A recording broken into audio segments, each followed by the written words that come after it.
About 12:15 this morning, the Criminal Investigation Bureau of the Walton County Sheriff's Office, along with members of our SWAT team, were conducting surveillance in reference to a possible suspect from an armed robbery in Miramar Beach the previous morning.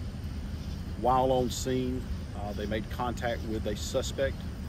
That suspect attempted to flee and opened fire on deputy sheriffs there. He hit our vehicles multiple times, at which point a high-speed pursuit began from the area around Ponce de Leon.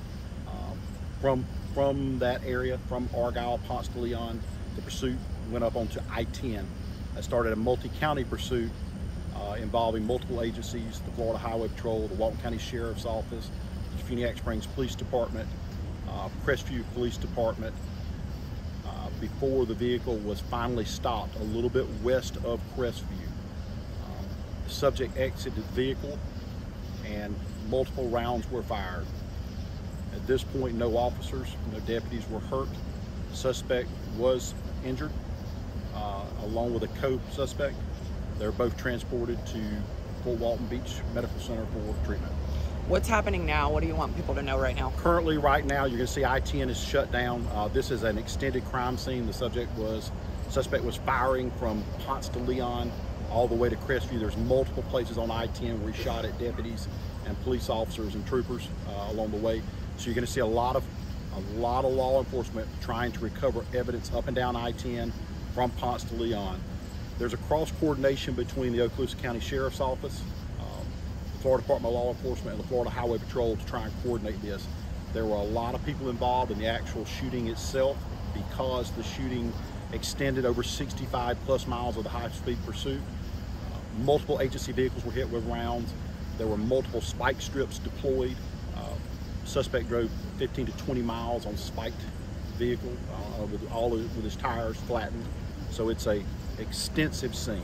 The main thing for the public to know now is bad guy is in the hospital.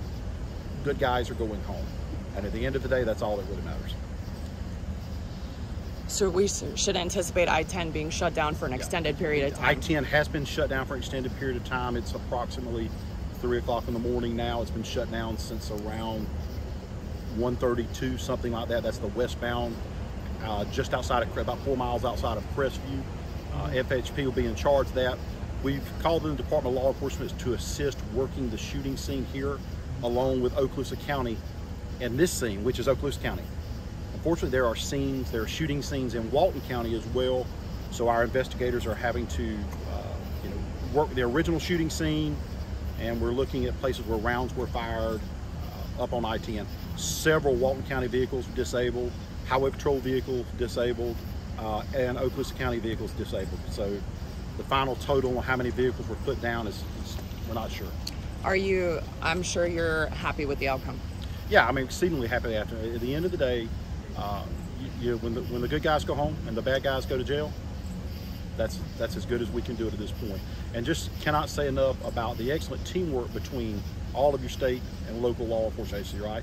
And obviously there's a close working relationship between the Okaloosa County Sheriff's Office and the Walton County Sheriff's Office. I've been on the phone with Sheriff Aiden, under Sheriff Nick. We're all coordinating this together. FHP has been great partners in this as well. We appreciate the help from our local PDs, Crestview and Phoenix Springs. This is the first time in a number of years that we've had to spike. I think we did 4 or 5 spike deployments, and this individual was driving on the rims for an extended period of time. So it's an unusual scene with this much shooting for this long a period of time. Anything else you want to say? No, I would say yes. There'll be more information forthcoming. Obviously, anytime that someone is hit by gunfire, we want to be thorough. We want to make sure what else we don't know. We may have more suspects involved. We're just going to have to get to the bottom of that. As in regards to the original armed robbery in Miramar Beach, but at this point, there's no danger to the public.